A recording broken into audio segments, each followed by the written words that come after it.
आले, दगडासोबत धोंडे आले, कळपा कळपानं गेंडे आले, आदेश आले, अफवा आल्या, रंगीबिरंगी झेंडे आले, दगडासोबत धोंडे आले, कळपा कळपानं गेंडे आले, धर्मासाठी कडवे आले, मतांसाठी भडवे आले.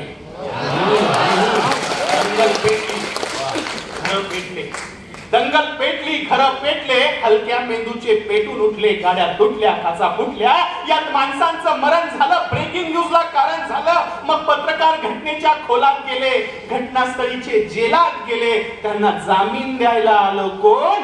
झेंड्यावाले का धर्मावाले? आले माय बाप आणि भाऊ, चल दंगल समजून घेऊ. खरं तर ही दंगल कविता आहे ना, मला असं वाटतं एक दिवस मरून जायला पाहिजे, ही म्हणायची गरजच नाही पडली पाहिजे. पण कुठेतरी दंगल होते, कोणतं तरी शहर पेटतं आणि कविता व्हायरल होते. कवीसाठी सगळ्यात दुःखाची गोष्ट ही आहे की ज्याच्यासाठी त्यानं कविता लिहिली ती गोष्टच घडू नये आणि ज्याच्या उलट गोष्टी व्हाव्यान कवीची कविता व्हायरल व्हावी. तर ही कविता मरावी अशी इच्छा असणारा हा कवी, हे जे काल झालं त्यात फक्त गरिबाचं हाल झालं, हे जे काल झालं दंगलीत त्यात फक्त गरिबाचं हाल झालं. एसीत बसणाऱ्या पुढाऱ्यांची पोरं नव्हती. हे जे काल झालं त्यात फक्त गरिबांचं हाल झालं, हे जे काल झालं त्यात फक्त गरिबांचं हाल झालं. पोलिसांना हुडकली, मग त्यात सगळीच पोरं अडकली. मग दाखल केस, दाखल शिक्षा, मग कशाची शाळा, कशाची परीक्षा.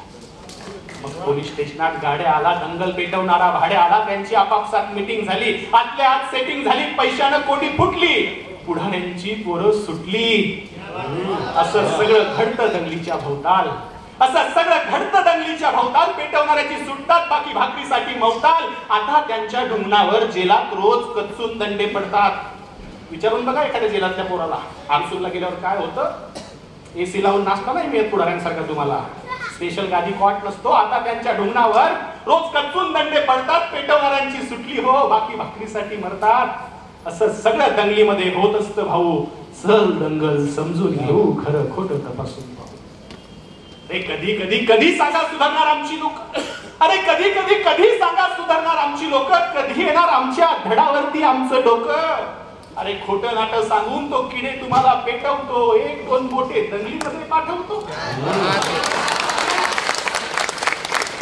अरे तुमच्या मेंदूची वाटणी करतात, ते तुमच्या मेंदूची वाटणी करतात. शिवराय भीमराय छाटणी करतात. अरे तुमच्या मेंदूची वाटणी करतात, शिवराय भीमराय छाटणी करतात. वाचण्यापासून दूर ठेवून नाचण्यामध्ये अडकवतात, वाचण्यापासून दूर ठेवून नाचण्यामध्ये अडकवतात. गोध्राकांड, सहानापूर आणि भीमा कोरेगावही घडवतात. आम्हीच साले भिकारचोट, पण आम्हीच साले भिकारचोट विसरून जातो भूकपोट.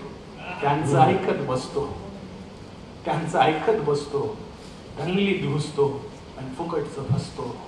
आता दंगलीत पडणं आम्ही सोडलं पाहिजे, आता दंगलीत पडणं आम्ही सोडलं पाहिजे. आधी पेटवणाऱ्याला सोडलं पाहिजे. शिवराय आपले, भीमराय आपले, आपण सारे भाऊ भाऊ. शिवराय आपले, भीमराय आपले, आपण सारे भाऊ भाऊ.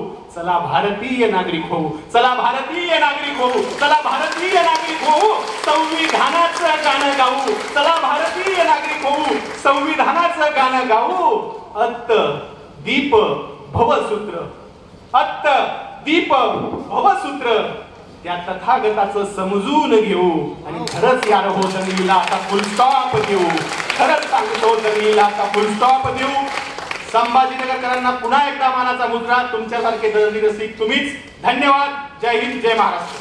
क्या बात है.